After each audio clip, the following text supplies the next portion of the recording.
Hey everyone, I'm Will and welcome to another video. In this one, we're going to jump in the boat and head out into the wilderness. We're going to trek along the lake and then follow along a stream which looks really interesting. And this stream is running all through the lush temperate rainforest. So we're going to be capturing the rainforest, the mossy trees, and hopefully a waterfall. So I can see on the map that there should be a waterfall at the head of this creek. The only way to find out is to get out there. And stay tuned for the end because we're going to pull up some raw files and do some quick post-processing as well.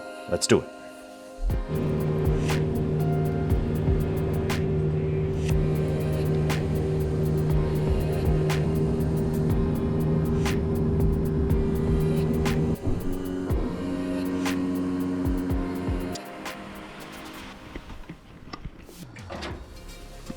All right, parking up for our little adventure.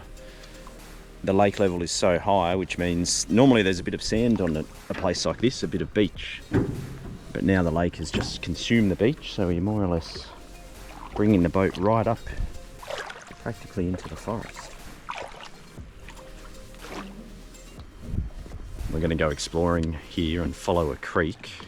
Hopefully we find something beautiful.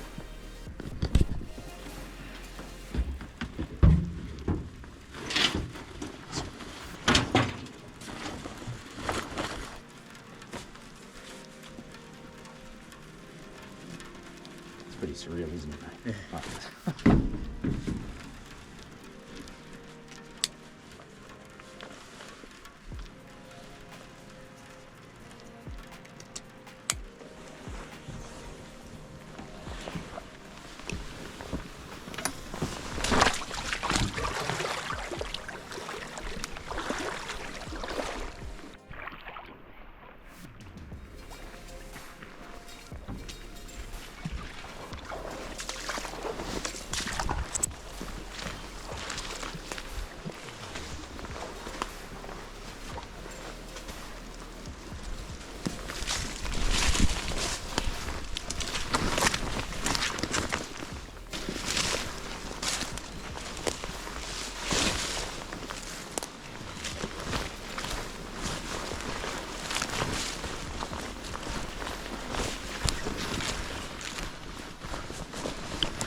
Oh man, that is perfect, mate.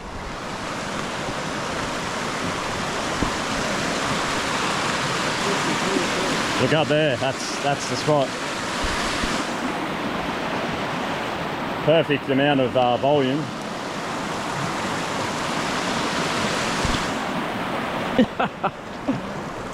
Oh, mate.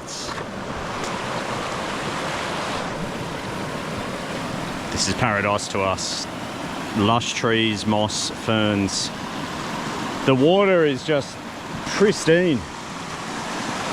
And these cascades. Wow. Oh man, look at that. Arching trees. So this creek here goes for a couple of 100 meters. But right at the entry, it's already just absolutely perfect. So cameras are coming out. There's arching trees, ferns, and then the cascades. And the cascades will just look so nice with a slow shutter speed. So I've got the 10mm prime, which I'm going to be playing around with. But there'll be quite a few options here, I think. The feeling we both have at the moment is like kids in a candy store. Look at this. Oh, those trees. So I'm looking for nice foregrounds, which is obviously going to be a lot of ferns. And then the cascades is the real feature. That's what makes it look special. Look at that, for example, right there. And the eye flows through and you have the balance of the trees either side.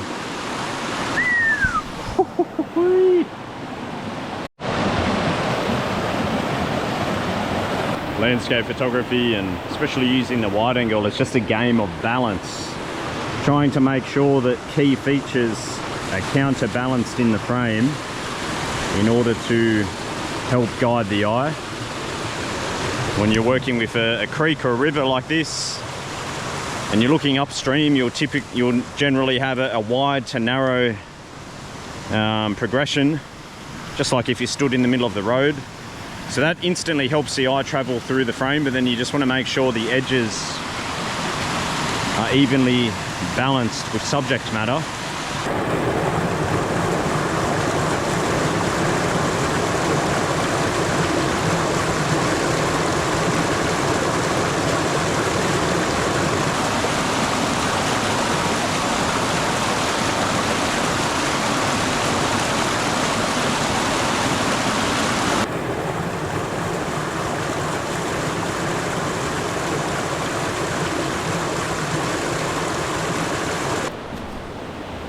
Curiosity's got the better of me. I'm just moving along fast to get to the head of this creek and see if we've got a waterfall. There should be something there by the looks of the map, the topo map.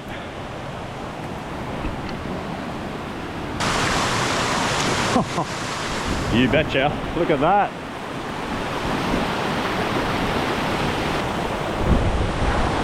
Wow.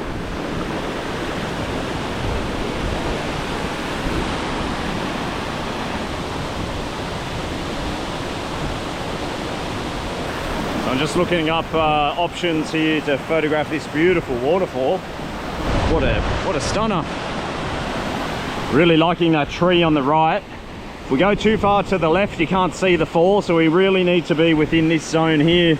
Some of the water up the top is very glary and there's not quite enough foam. I think we're gonna have to utilize this pool here. It's a shame a lot of the vegetation on the side is getting very windswept. It's also been blown out a lot from flooding. Just gonna work the scene, see what I can do. Kind of liking this perspective back here. Getting some falls in the front. It's just a classic composition. One tip is just pay attention to your shutter speed. You don't want to be too slow on the shutter, especially when you're close to a foreground cascade. You'll smooth it out too much and lose the textures. So just pay attention to that. If there's no light and it's really dark like this, you don't need a polarizer. Pull the polarizer off. Then that'll give you a bit more light, allowing you to speed up the shutter. So you're not sitting here doing 1 or 2 seconds. It's way too slow. Most of the speeds I like are 1/3 of a second, 1/4. Pretty rare for me to go much slower than that. When you're on a location, try not to get drawn to the flame, like a moth to a flame, and just go straight to the obvious right at the front of the subject. Turn around, take in your surroundings. That's what I'm doing now. Left the creek and I'm up here amongst the greens, and I'm just seeing, can I utilize some of them in the frame and get the river and the waterfall in the background. When you first get to a spot, whether it's a seascape or a mountain scene, we often just want to go straight to the obvious. So just give yourself that time to turn around, walk away, and then turn back, and you might be able to potentially build up more of a frame there, more layers, create a more three-dimensional immersive image.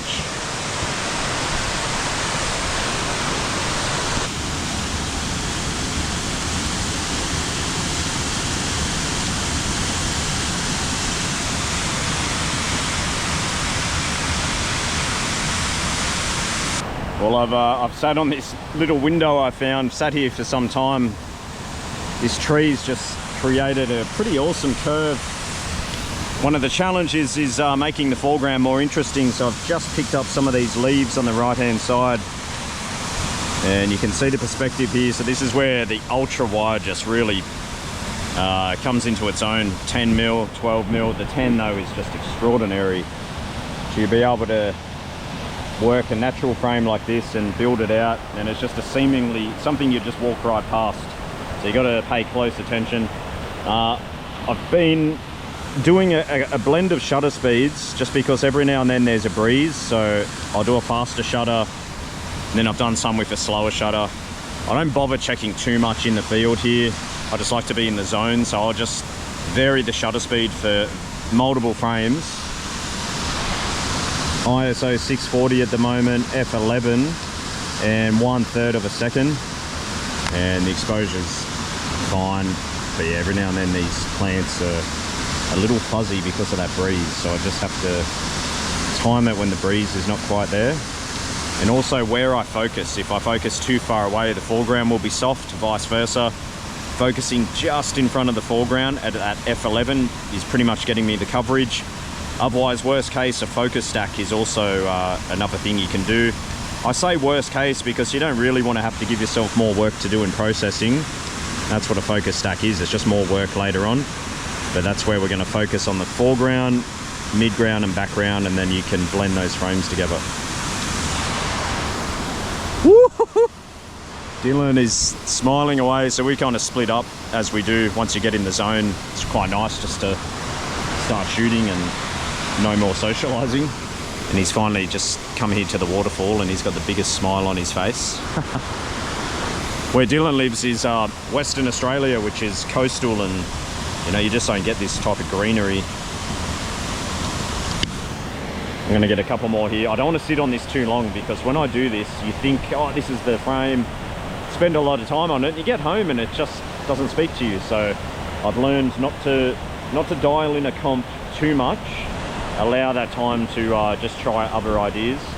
Don't worry about what's the best shot right now. You do that later. Just make sure you go home with lots of options.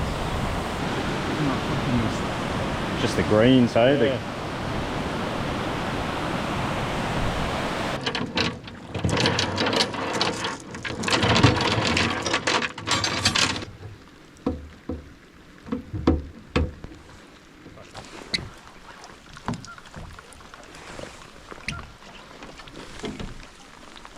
And warm coffee awaits.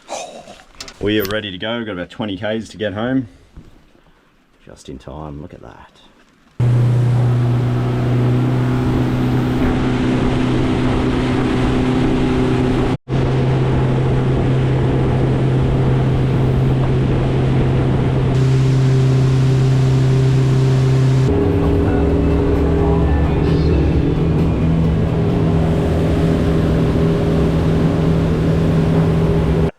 Everyone, as usual, I thought we might just have a quick look at some of the raw files from the shoot. It's been a couple of months actually since this shoot, so I've gone through, made a few selections here, but really haven't got too serious about the processing yet.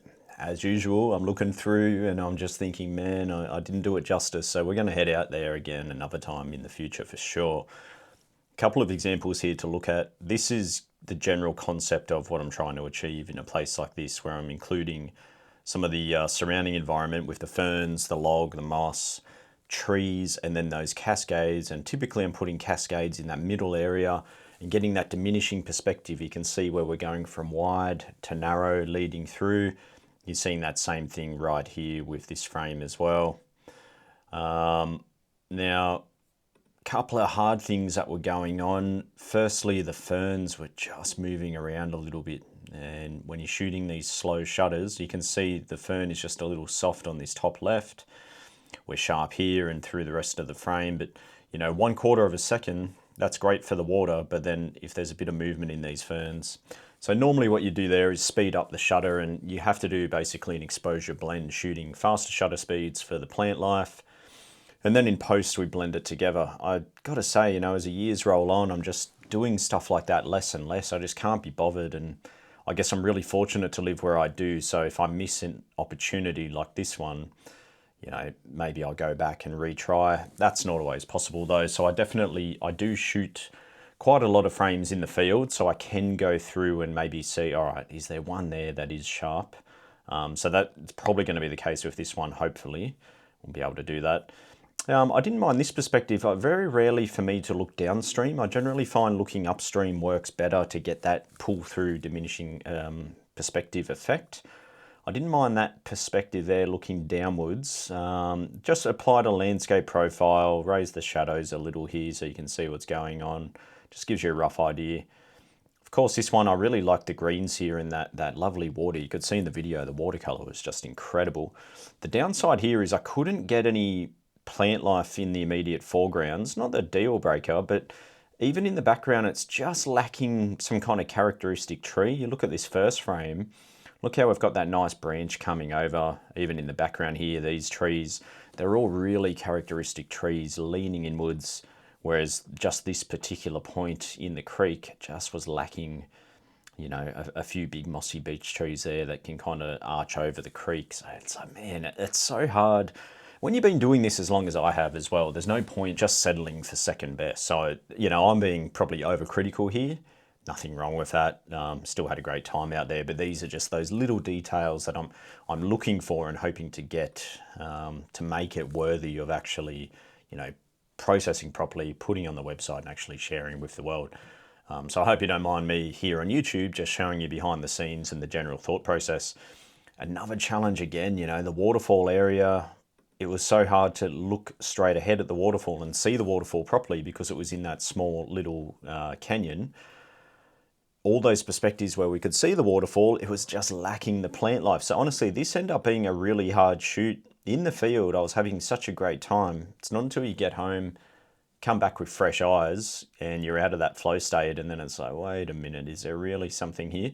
So I do like this comp, so I might have to go through and double check, do I have one where the fern is a little sharper in that left-hand side? Otherwise, as far as the processing goes, something like this one, landscape profile, I would actually darken this down slightly, and then I'll put in the light where I want it to be. So in this case, we've pulled the highlights down already, and I've already done a brief little bit of detail recovery in this one. Sometimes I cool these scenes down quite often and also reduce some of the magenta there. And then, like I said, if you're going to brighten, you brighten it where you want it to be bright, which in this case is towards the background at the head of the creek, just like that. Just a little bit of brightening, and to help just create some more depth and atmosphere, I'll just raise the darker tones back there as well, anywhere in that distant area.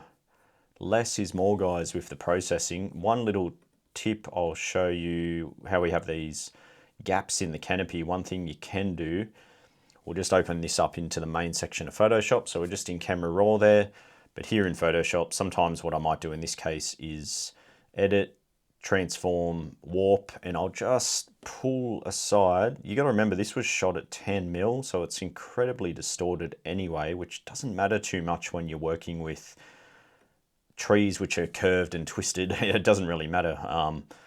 But in this case, I'm using it to just pull away some of that canopy, which is slightly distracting, a little bit too bright for my liking. And you know, in the field, you can just see that on the back of the camera. And if it's not possible to correct that in the field with your composition, it's just a little bit of work there in post. And if anything, that's just corrected that 10 mil warpage to our advantage, just to pull that away. So that's the warp tool, really handy. I really like that frame. Just got to hopefully go through, double check if there's any there where the fern is sharp. Shooting in that low light environment is quite tough. So yeah, definitely hopefully get back to this section at some point. But compositionally, this is something that I'm looking for in a lot of this type of work. Just my work in general, even if this was a mountain scene, it has a lot of the concepts that I look for, more or less, when it comes to balance. That's the main thing I'm looking for, balance, leading the eye. And when I say balance, we're just composition, we're just balancing out the big obvious shapes here. We've got this tree on this side. I'll just make that larger so we can all see what's going on. So this tree on the right is somewhat keeping our attention from drifting out of the frame. This is where the fern comes in. The fern also does the same thing. It's pushing us back into the middle of the frame. And then, of course, what's in that centralized area? We have our creek, which is somewhat the main focal point. Beautiful cascades, pleasing on the eye, diminishing perspective, wide to narrow, tapering in. And then there's even some trees back here to help create that sense of depth. So a lot of stuff going on there to create that balance. And I had frames without the log in the right-hand corner. It left a big open space. It was imbalanced. So having that log there as well, especially with the nice moss on there, just really capped it off. So I'll go back. Hopefully I've got a frame there. A shoot like that, you know, we spend all afternoon being out there and a lot of time hiking, being in the rain. Absolutely loved it. If I get just one image out of it, that's a success for me, because it was a great experience out there in the field first and foremost. And I'm not looking for 5 average photos. I just want one that I feel really, sums up my vision of the place. That's kind of what I'm going for when I have a shoot like that. And cascades and forest scenes, it is all about just taking your time, going slow, and yeah, hopefully just getting that one frame that really tells the story for you. Well, as always, guys, your support means so much to me. Thanks for viewing the YouTube channel. Your comments, likes, your shares go a long way. If you haven't subscribed to the channel, please consider doing so. I release a new video quite regularly. And if you want to learn more in depth and follow along step by step with the raw files, just check out in the description below. There's a link there to one of my processing masterclasses. All right, that's enough from me. Hopefully I'll see you soon. Cheers.